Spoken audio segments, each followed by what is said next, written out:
아멘. 따라서 합니다. 성령이 계시네. 할렐루야. 함께 하시네. 여러분 성령이 계심을 믿습니까? 여러분의 심령 속에 그 성령이 여러분의 삶을 통제하고 다스리심을 믿습니까? 아멘. 그렇습니다. 우리는 구원받은 하나님의 자녀입니다. 얼마나 감사하고 감격스러운 일인지 모릅니다. 얼마 전에 지난주인가요? 거기 2020 작년에 열려야 될 이 올림픽이 이제 일본에서 열렸죠. 그래서 이번 올림픽 때 아마 가장 이슈가 된 종목이 우리나라 금메달을 많이 딴 양궁일 수가 있고 또 뭐 펜싱도 될 수가 있습니다. 하지만 더 재밌었고 더 많은 인기를 갖게 된 경기는 아마 여자 배구 아니었을까라고 생각됩니다. 우리 김연경이라고 하는 걸출한 스타가 있어가지고 우리 한국의 위상을 굉장히 올려놓았습니다. 아마도 8강전에 마지막 일본하고 대결에서도 이겨서 우리가 또 기쁘지만 또 그 다음 8강전에서 4강을 올라가기 위하여 터키하고 대결했을 때 마지막 5세트에서 우리가 이겼던 그러한 장면을 보면서 얼마나 즐거웠는지 모릅니다. 그런데 여러분 그 경기가 끝나고 나서 터키 선수들의 그 태도들을 아마 보셨을 것입니다. 누구 하나 제외 없이 다들 땅바닥에 주저앉아서 막 울더라고요. 이상하다. 시합에 졌다고 여기서 떨어졌다고 저렇게 울 수가 있을까? 그렇게까지 사람들이 졌다고 그렇게까지 울지는 않거든요. 잠깐 울다가 눈물 흘리고 그렇게 말거든요. 그런데 터키 선수들은 한참 동안 땅바닥에 주저앉아서 막 울고 있는 것입니다. 알고 보니까 자기 나라의 국민들에게 약속을 한 거예요. 지금 자기 나라가 산불이 사방에서 나가지고 서울만큼을 태운 거예요. 오늘 아침에 세계는 지금이란 프로 주일날 아침에 7시 10분부터 항상 하는데 그 세계에 돌아가는 상황을 얘기를 해줍니다. 그런데 그 터키에 산불이 난 장면을 보여주더라고요. 그 장면을 보면서 오버랩이 됩니다. 그 터키에 있는 자기 나라 자국민들에게 산불로 인하여서 수많은 사람들이 죽고 온갖 자기들의 재산들을 잃어버렸지만 우리가 4강에 올라가가지고 대한민국을 이기고 4강에 올라가서 우리 국민들에게 힘을 북돋아 줘야 되겠다. 4강에 올라가면 다음에 이제 준결승이니까 또 동메달까지 금메달을 못 딴다 할지라도 결승은 못 간다 할지라도 이 동메달전에 나갈 수 있지 않습니까? 물론 우리가 나가서 어디 세르비아인가 하고 붙어가지고 이제 3대0으로 졌지만 터키는 그런 꿈을 안고 우리와 붙었던 것이고 우리보다 훨씬 더 랭킹이 높아요. 그러니까 우리보다 훨씬 더 잘합니다. 그런데 우리한테 진 거예요. 져서 그래서 억울해서 그렇게 우는 걸로 그렇게 알았는데 그게 아니라 자국민들에게 산불로 피해를 하던 자국민들에게 우리가 반드시 이겨서 우리 국민들에게 힘을 용기를 더 북돋아 줘야 되겠다라고 그렇게 시합에 임했는데 정작 지고 나니까 국민들에게 너무나 미안하고 죄송해서 그렇게 울었던 것입니다. 그래서 다 타버린 살림에 김연경 선수가 또 묘목을 또 이렇게 기증을 해가지고 그쪽에서 감사하게 받았다라고 하는 언론 보도를 여러분이 보셨을 것입니다. 여러분 제가 울었다라고 하는 그 얘기를 하고 싶어서 이야기를 하는 게 아닙니다. 오늘 아침에 한 장면이 매우 충격적이었기 때문입니다. 불이 났어요. 마을이 다 탑니다. 그런데 소떼들이 어디로 가냐면 풀 속으로 가더라고요. 방향을 잃어버리고 어디로 가야 할지 모르는 거예요. 소 주인이 말합니다. 소들아 그리 가면 안 돼. 그리 가면 다 죽어. 돌아서 해야 돼. 이리 와. 주인은 아무리 외치는데도 불구하고 소들은 모르고 계속적으로 그 불길 있는 그곳으로 가는 것입니다. 보나마나 그 소떼들은 다 타서 죽었을 것입니다. 저는 그 소들을 향하여 애타는 심령으로 외치는 그 주인의 목소리를, 그 주인의 그 마음을, 그 장면을 저는 잊을 수가 없습니다. 돌아서 해야 돼. 거기로 가면 안 돼. 다 죽어. 하지만 어리석은 소들은 그 주인의 말을 이해하지 못하고 불길 속으로 뛰어드는 것입니다. 우리 인생의 삶이 그러지 않습니까? 지금 저와 여러분들이 지난날에 그렇게 살아왔지 않습니까? 죄악으로 말미암아 죽음을 향하여 죽음의 절벽에서 금방 떨어져서 저 사망길에서 영원한 지옥 가운데 그 불타는 그 불길 속으로 뛰어드는 그런 안타까운 인생을 살아갔던 저희들에게 너무나 감사하게도 구원의 빛을 우리 가운데 비춰주어 오늘 구원받은 하나님의 백성으로 인침받아서 이 자리에 앉아서 하나님 앞에 예배를 드릴 수 있다는 게 너무나 감사하고 너무나 행복한 일인 것입니다. 그런데 여러분, 이것이 어떻게 이루어지게 되었습니까? 이러한 구원의 은총을, 이러한 구원의 감격을 우리가 어떻게 우리가 그런 은총을 입고 오늘날 이렇게 살아갈 수 있게 되었습니까? 그것은 성령께서 우리로 하여금 깨우침을 주셨기 때문인 것입니다. 로마서 8장은 그 성령에 대해서 말씀합니다. 그 성령은 바로 너희들을 깨우쳐 주었고, 그 성령은 오늘도 너희들의 삶을 인도할 것이고, 그 성령은 너희들의 생에 마치는 그날까지 계속적으로 동행할 것이라고, 너희들이 연약하여 힘이 없을 때 내가 도울 것이고, 너희들이 고통스러워 힘들어 아파할 때 내가 너희들을 치료할 것이고, 너희들이 마음에 수많은 상처를 갖고 힘들어서 너무나 좌절스러운 그 생애를 살아갈 수밖에 없는 너희들의 현실 속에 내가 함께하며 때로는 너희들의 손을 붙잡아주고 끄집어내어주고 너희들의 마음에 위로를 주고 때로는 너희들의 환경조차 바꾸어 주리라. 성령께서 그렇게 약속하시는 장면의 말씀이 로마서 8장인 것입니다. 그래서 우리는 로마서 8장을 통하여 그 성령이 우리를 위하여 행하시는 일들을 우리가 반드시 만나야 합니다. 그리고 그 성령이 우리의 삶을 어떻게 인도했는가를 우리가 반드시 다시 한번 재인식해야 하는 것입니다. 지난주에 여러분 가운데 말씀을 드리면서 로마서 8장은 빛나는 보석 가운데 특별히 한 가운데 성경을 반지라고 한다면 그 반지에 반짝반짝 빛나는 보석 한가운데 가장 중심이 되는 부분이 로마서 8장이다 라고 그렇게 해석하는 학자들이 있습니다. 그만큼 성경의 이 중요한 말씀이 로마서 8장이 되는 것입니다. 어떤 사람은 말합니다. 성경이 다 없어진다 해도, 다 불타고 없어진다 해도 우리가 로마서 8장만 붙들고 있으면 우리는 구원받는다 라고 그렇게 말씀을 했습니다. 그만큼 로마서 8장의 귀중성을 암시하는 그런 내용인 것이죠. 로마서 8장은 무엇을 말씀합니까? 성령에 대해서 말씀하는 것입니다.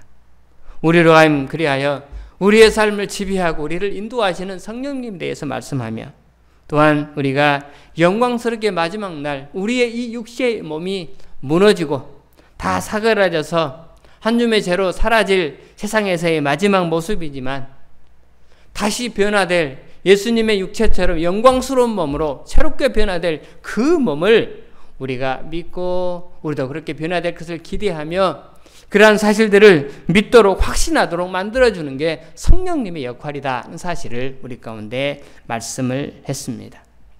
그렇습니다.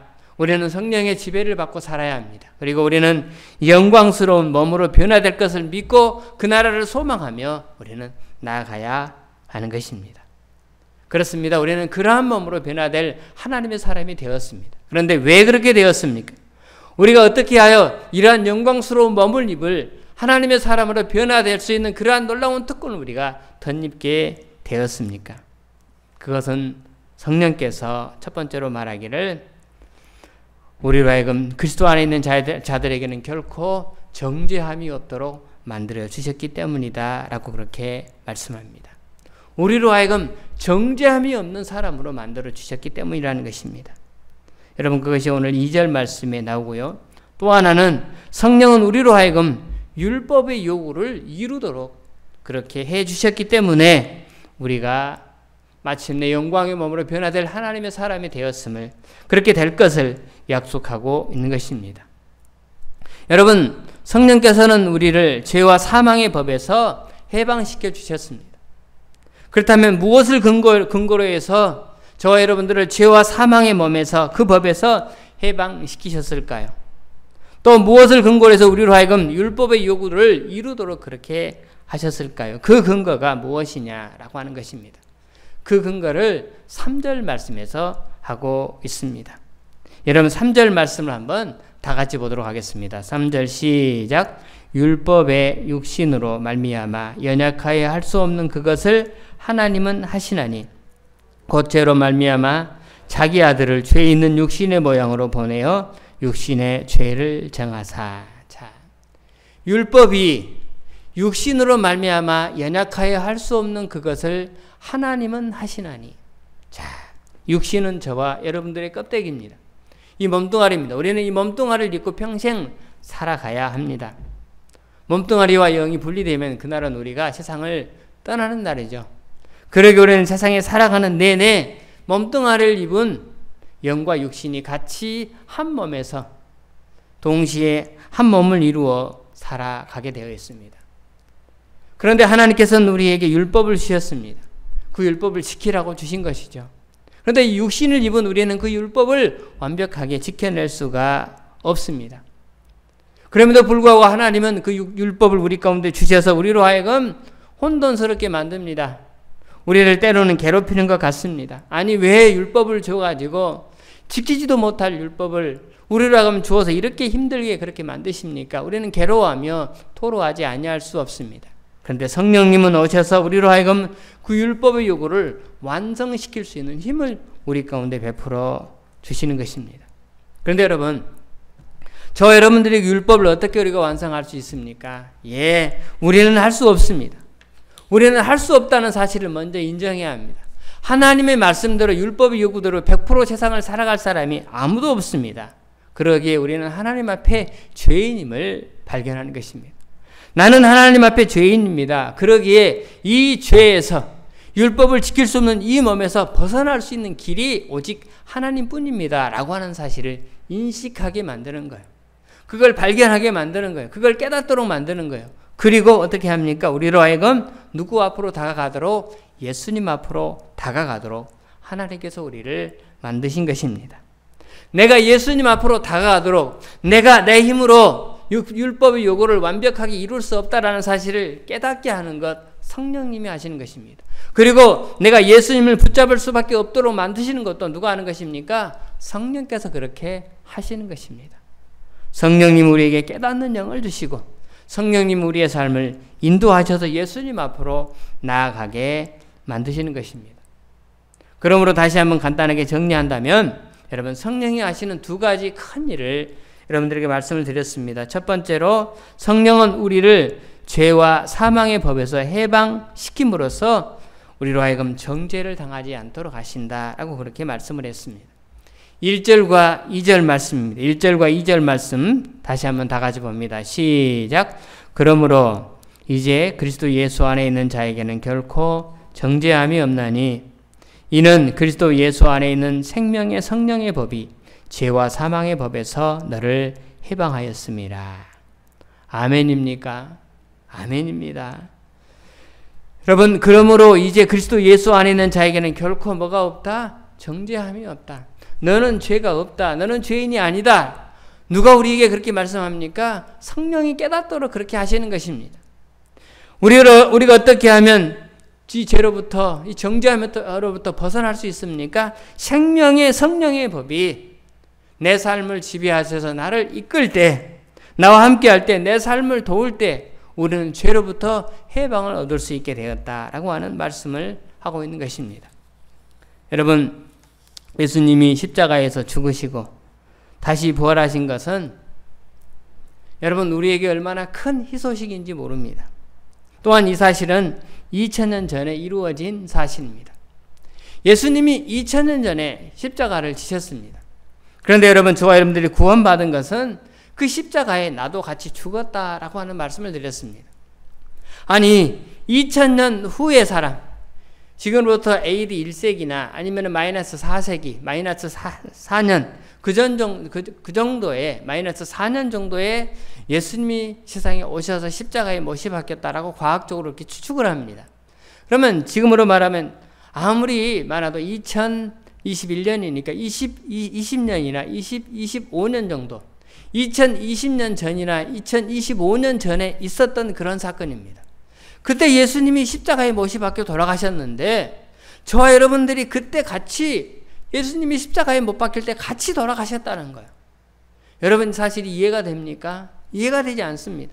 아니, 나는 현재 2021년을 살아가는데 어떻게 지금으로부터 2020년 전에 이루어졌던 그 사실 속에, 그 일 속에 나도 거기에 함께 할 수 있느냐? 네, 시간과 공간을 초월하신 하나님의 능력은 우리로 하여금 우리의 영을 바로 그 순간으로 옮겨서 바로 그때 예수님이 죽을 때 나도 같이 죽게 하셨다는 사실입니다. 그런데 이 사실을 저와 여러분들이 믿을 수 있어요? 믿을 수 없는 거예요. 받아들일 수가 없습니다. 그런데 누가 믿게 하는 것입니까? 성령님이 믿게 하는 거예요. 성령님이 그 사실을 우리로 하여금 받아들이게 만들어서 2020년 전에 예수님이 돌아가실 때 나도 같이 죽었구나. 그리고 2020년 전에 예수님이 부활하실 때 나도 같이 살았구나. 그리고 예수님이 부활하실 때 신령한 몸으로 변화된 그 몸으로 제자들에게 함께 있다가 저 하늘로 승천하셨다가 다시 마침내 재림하신 날 세상에 다시 오셔서 우리를 영원한 구원의 날로 영원한 천국으로 인도하실 것을 믿는 그 일은, 그러한 것을 확신하는 그 일을 누가 하도록 하셨느냐? 성령께서 그렇게 하셨다라고 하는 사실입니다. 성령님이 계시기 때문에 우리는 예수님이 하신 일을 이해하게 되고 믿게 되는 것입니다. 또한 성령님이 계시기 때문에 오늘 현재 내 삶 속에서 벌어지는 하나님이 나에게 요구하는 육신의 일들을 충족하기 위하여 최선을 다해서 그 육신의 요구를 이길 수 있는 힘을 성령님이 우리에게 베풀어 주시는 것입니다. 네, 그렇습니다. 우리는 물론 이와 같은 은혜를 충분히 받았습니다. 그러므로 여러분, 성령이 우리 안에 계시는 이상 우리에게는 뭐가 없습니까? 죄가 없다는 사실입니다. 성령님을 모시고 사는 이상 사실 더 이상 죄의 종으로 우리는 끌려다닐 필요가 전혀 없습니다. 죄가 우리 안에 어떤 육체의 연약함을 통해서 접근할 수는 있어도 죄가 우리를 다시는 자기 노예로 삼을 수는 없다는 사실입니다. 연약한 육체를 입은 우리는 수많은 유혹에서 넘어갈 수는 있습니다. 하지만 나는 완벽하게 죄의 노예로 죄가 이끄는 대로 살아갈 수는 없는 것입니다. 이것을 이겨낼 수 있는 힘을, 능력을 성령님이 우리 가운데 주시는데 그 성령님이 우리와 함께 하시면 내 삶을 지배하게 될 때 우리는 이러한 모든 죄를 이겨낼 수 있는 하나님의 사람이 될 수가 있다는 사실입니다. 학교에서 어떤 친구가 덩치 큰 아이에게 괴롭힘을 당하고 있습니다. 옛날에 그런 일이 많았죠. 아마 물론 지금도 그런 일이 있을 것입니다. 왕따를 당하게 한다거나 또 뭐 괴롭히는 일들을 우리가 보게 됩니다. 덩치가 크다고, 자기 힘이 세다고, 또 운동을 했다고 하면서 다른 연약한 친구들을 괴롭힙니다. 늘 괴롭힘을 당하던 친구가 있었는데 그 친구가 자기 아빠에게 말을 했나 봐요. 오늘도 그 사실을 모르고 아빠가 와서 바로 교실 밖에서 지켜보고 있는데 그 덩치 큰 아이가 또 그 아이를 괴롭히는 거예요. 그리고는 그 아이를 괴롭히려고 할 때 아빠가 문을 확 열고 들어옵니다. 그리고는 그 덩치 큰 아이를 멱살을 휘어잡습니다. 그리고는 그 아이를 혼을 냅니다. 잘못했다고 다시는 안 하겠다고 사정하면서 봐달라고 합니다. 여러분, 성령은 누구와 같습니까? 아빠와 같다는 사실입니다.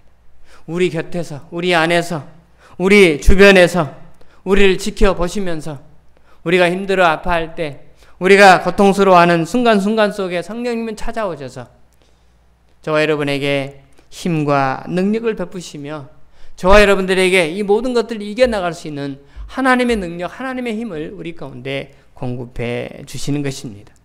그러므로 우리는 오늘도 하나님을 찬송할 수 있습니다. 그러므로 우리는 영광스러운 하나님을 높여 이름을 부를 수가 있는 것입니다. 여러분 형편, 처지, 상황, 주변 돌아보면 우리는 찬송을 하려고 하다가도 잘 나오지 않을 때가 있습니다.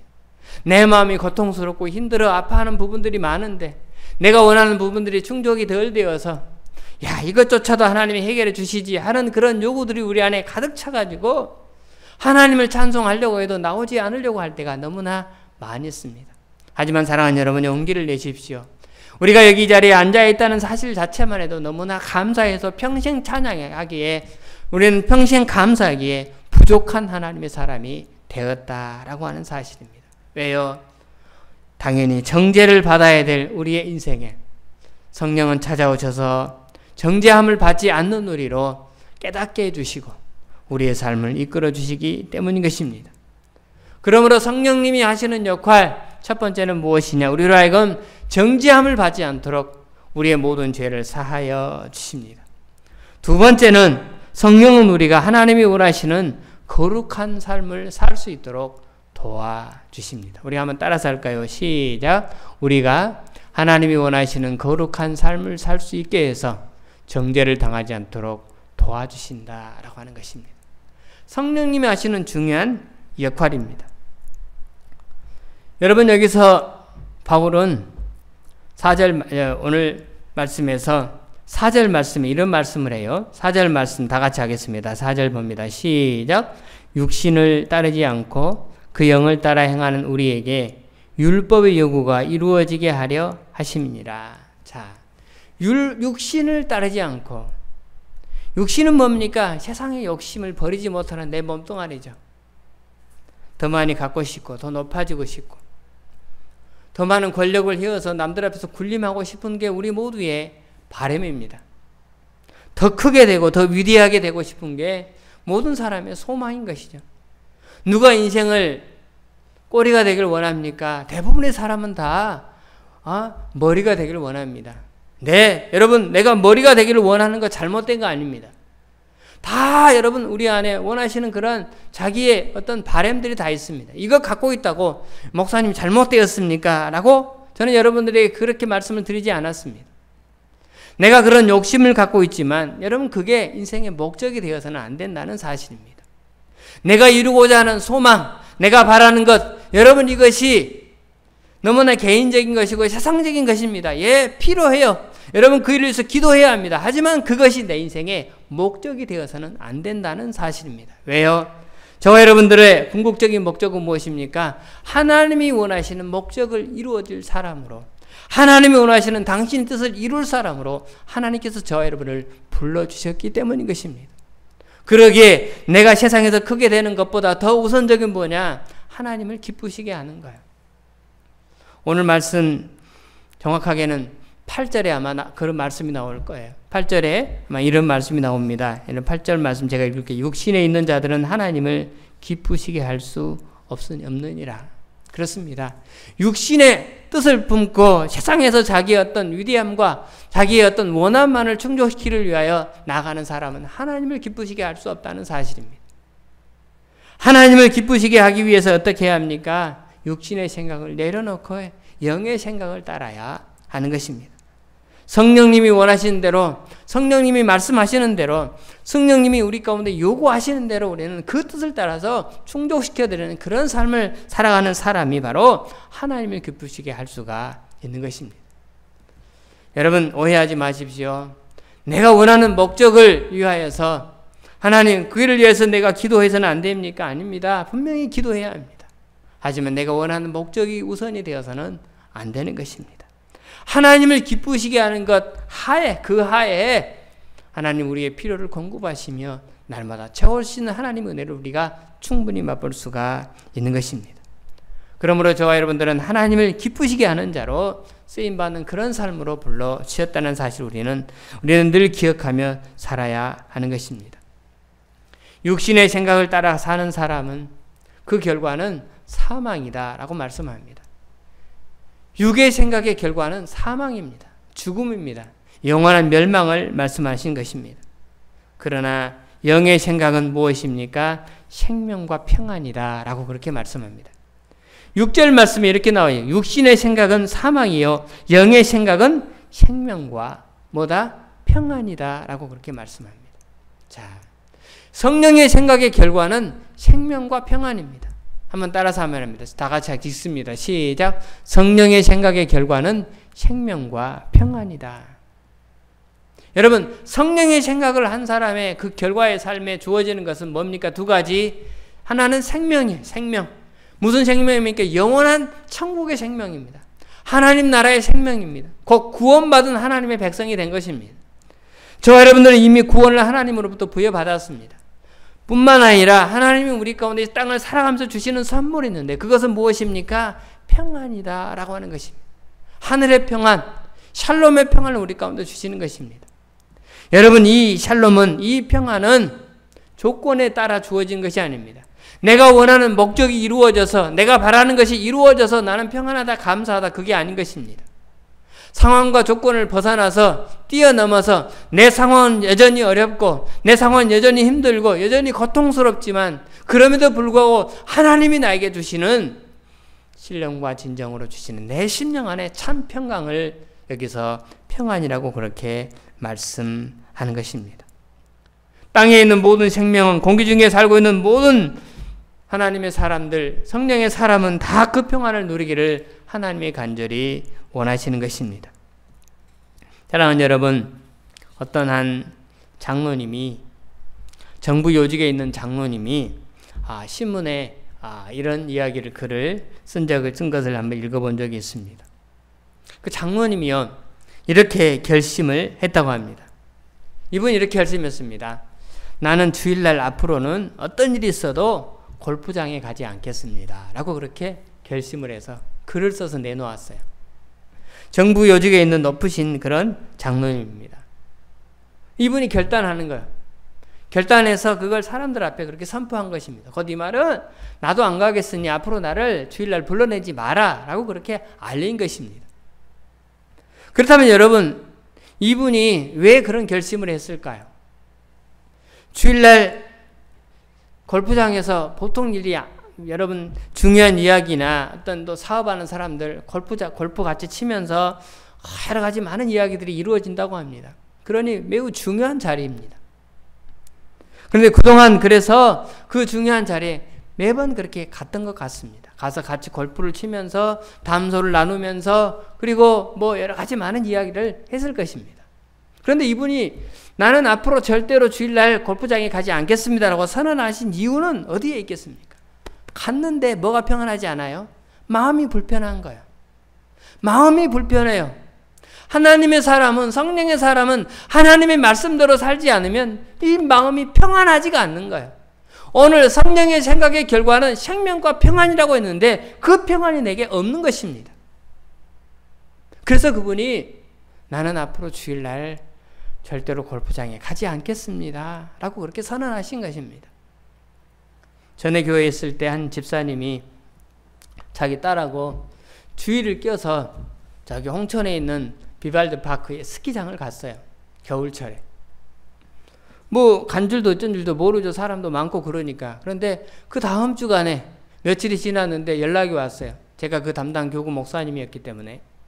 목사님, 단분을 통해서 구역장을 통해서 연락이 왔는데, 목사님, 뭐뭐 집사님이 지금 병원에 입원해 있습니다. 그러시는 겁니다. 아니 왜? 그랬더니 지난주에 딸하고 거기 이 골프 스키장에 그렇게 갔는데, 가서 스키를 나름대로 조금은 탔는데 너무 자기를 와신했나 어쨌나 하여튼 그 스키장에 가에 쳐놓은 펜스를 들이받고 그걸 뚫고 나가서 나무에다가 자기 몸을 크게 부딪힌 거예요. 그래서 갈비뼈 부러지고 안에 있는 장기까지 손상이 된 것입니다. 그게 다친 거예요.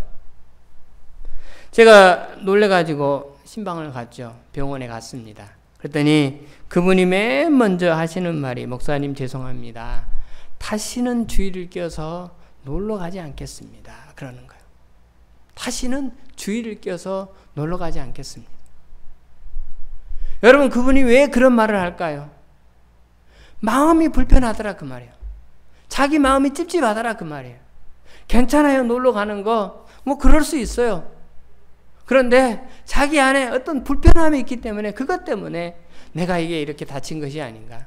여러분, 하나님이요, 그런 째째한 분이 아니에요. 그날 그렇게 갔다고 다치게 하신 분이 아닌 것입니다. 여러분, 오해하면 안 돼요. 하나님은 주일날 예배 안 드렸으니 나를 이렇게 힘들게 만들더라, 내 사업이 안 되게 만들더라, 나를 병들게 만들더라. 하나님은 그런 분이 절대 아니에요. 그런데 우리 스스로 내가 그렇게 하고 나니까 마음이 불편함이 있더라. 왜요? 우리 안에 누가 있다는 증거예요? 그런 마음의 불편함을 느낀다는 게 내 안에 누가 있다는 증거입니까? 성령님이 계시다는 증거인 거예요. 왜요? 성령의 생각의 결과는 생명과 평안이기 때문에, 평안하지 못한다는 것은 내 안에 성령이 계시는데 내가 성령의 뜻대로 살지 못했기 때문에 내가 마음이 불편한 것입니다. 사랑하는 성도 여러분, 오해하지 마시기 바랍니다. 하나님을 오해하지 마십시오. 그러나 여러분, 우리가 하나님의 사람으로, 성령의 사람으로 인침받고 이 자리까지 하나님의 은혜로 인도함을 받았다면 우리는 하나님 주신 그 놀라운 생명과 놀라운 평강을 이제는 누리며 살 수 있어야 하는 것입니다. 아니, 우리는 그 놀라운 사실을 누려야 하는 것입니다. 이것이 그리스도인들에게 주신 하나님의 놀라운 특권인 것입니다. 아바, 아버지. 아바, 아버지. 바울은 하나님을 아바라고 부르라고 말합니다. 아바라고 하는 말은 아빠라고 하는 말입니다. 아빠. 저는 평생 아빠라는 소리를 듣고 삽니다. 이제 나이를 더 먹으면 애들이 아빠라고 안 할지 모르겠습니다만은 한 명은 계속해서 할 거예요. 아빠, 아빠, 아빠.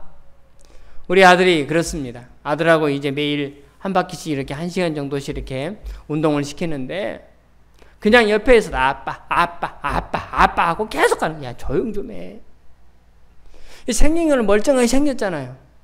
생긴 거는 멀쩡하게 생겨서 이상한 애 같이 안 보여요. 그런데 조용히 하고 가다가 꼭 버스 정류장이나 사람들 많이 있는 데서 이상한 행동을 한 번씩 하는 거예요. 야, 조용해, 조용히 하고, 조용히 하라고 시키거든요. 근데 꼭 그 자리에 가면 이상한 행동을 해요. 근데 어떤 때는 아빠, 아빠, 아빠, 아빠 하고 가는 거예요. 응, 그래, 여기 있다, 여기 있어. 무슨 뜻을 갖고 아빠, 아빠 하는지는 모르지만 저는 이렇게 받아줘요. 내 옆에 아빠가 있으니 나는 든든하다. 내 옆에 아빠가 나와 함께 같이 가니 나는 든든하다. 저는 그렇게 받아들여요. 바울이 우리에게 아바, 아버지라고 그렇게 하나님을 불러라 라고 하는 것은 아마도 그런 의도가 담겨 있지 않나 라고 생각해 봅니다. 아빠, 아버지가 우리 곁에 계시는데, 우리와 함께 하시는데 상황, 조건, 형편, 처지 그게 무슨 대수가 되겠습니까? 두려워하지 마십시오. 걱정하지 마십시오. 항상 기뻐하고 감사하고 쉬지 말고 기도하고 즐거워하는 것이 나의 뜻이라고 말씀하신 이 하나님의 의도를 우리가 다 알고 있지 않습니까? 사랑하는 성도 여러분, 그렇습니다. 성령의 사람에게 주신 놀라운 특권이 바로 여기에 있는 것입니다. 하나님 주신 놀라운 생명과 놀라운 평강을 얻고 또 누리며 이 땅의 생에 마치는 그날까지 주와 동행하면서 놀라운 하나님의 기쁨을 날마다 맛보고 주와 평생 동행하는 하나님의 종들이 다 되시기를 주님의 이름으로 축원합니다. 우리 1절 말씀 한번 다 같이 한번 하고 마치도록 하겠습니다. 시작. 그러므로 이제 그리스도 예수 안에 있는 자에게는 결코 정죄함이 없나니. 다시 한번 정죄함이 없느니라 이렇게 합시다. 다시 한번 시작. 그러므로 이제 그리스도 예수 안에 있는 자에게는 결코 정죄함이 없느니라. 아멘입니까? 아멘. 그렇습니다. 여러분, 이 힘을 가지고 이 한 주간도 삶의 한복판에서 주의 거룩한 승리를 맛보는 저 여러분의 복된 미래들이 다 되시기를 주님의 이름으로 축원합니다. 오늘 주신 말씀 마음속에 품으면서 여러분 찬송 191장입니다. 내가 매일 기쁘게 순례의 길 행함은 주의 팔이 나를 안보하며 191장 찬양하도록 하겠습니다.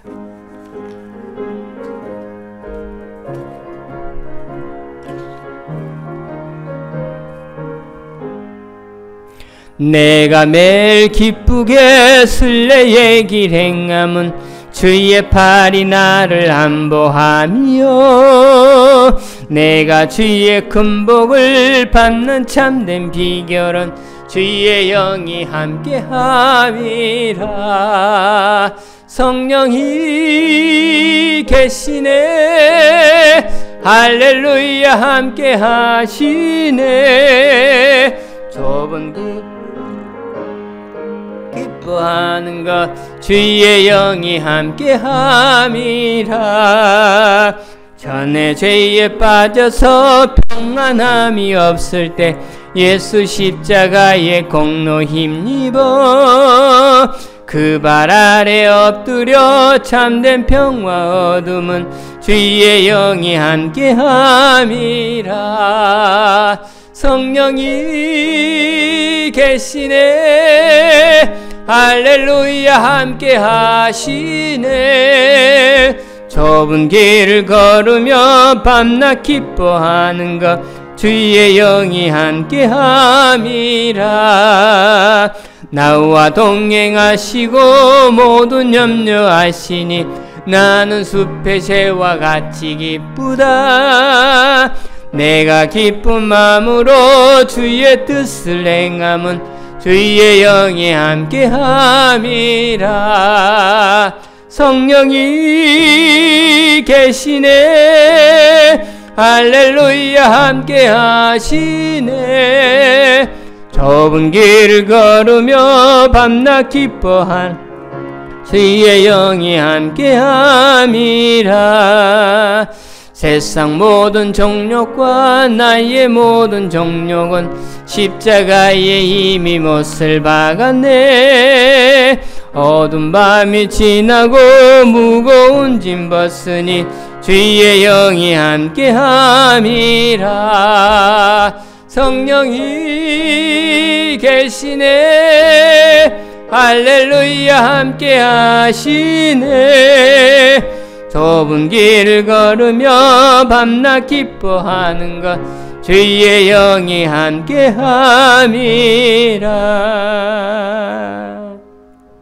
주님, 무엇 때문에 우리가 기뻐합니까? 내가 힘든 상황 속에도 기뻐할 수 있는 유일한 이유는 성령님 우리와 함께 하셔서 나를 정죄함이 없는 자라고 나에게 생명과 평안을 주셨다고 우리는 사실을 확신하면서 우리에게 잃어버린 기쁨, 우리의 연약함, 이 땅을 살아갈 능력 이 시간 회복되기를 원합니다. 그래 세상 속에서 좁은 길을 걸어가면서도 밤낮 기뻐할 수 있는 하나님의 사람들 다 되어지게 하여 주시옵소서. 주님이 이루어 놓은 승리를 오늘도 그 현장에 나가 깃발을 꽂고 돌아오는 이 한 주간의 삶이 다 되도록 주께서 축복하여 주시옵소서. 우리와 평생 동행하시는 하나님을 찬송합니다. 우리를 위하여 십자가에 못이 박혀 돌아가신 예수 그리스도의 놀라운 구속의 은총을 자랑합니다. 죽어가는 생명들을 향하여 네 길이 틀렸으니 돌아오라고 선포할 수 있는 복된 입술들 다 되어지게 하여 주옵시고, 그리하여 죽어가는 생명들을 하나님께로 돌이킬 수 있는 하나님의 백성들 다 되게 하여 주시옵소서. 이런 은총을 입은 하나님의 사람인데 오늘도 주께 나와 예배드리며 예물을 주 앞에 드립니다. 손길 주께서 아시죠. 형편처지 아시죠. 하나님 채우시고 하나님 이걸로 인하여 눈물 흐리지 않도록 우리의 미래를 복날해 주시고 인도하여 주시옵소서. 주님과 함께 동행하는 자에게 따르는 수많은 감격과 우리의 필요를 공급하신 하나님의 은총이 남은 인생 가운데 함께하기를 간절히 소망하며 이 시간도 살아계신 예수님의 이름으로 감사하며 기도드리옵나이다. 아멘.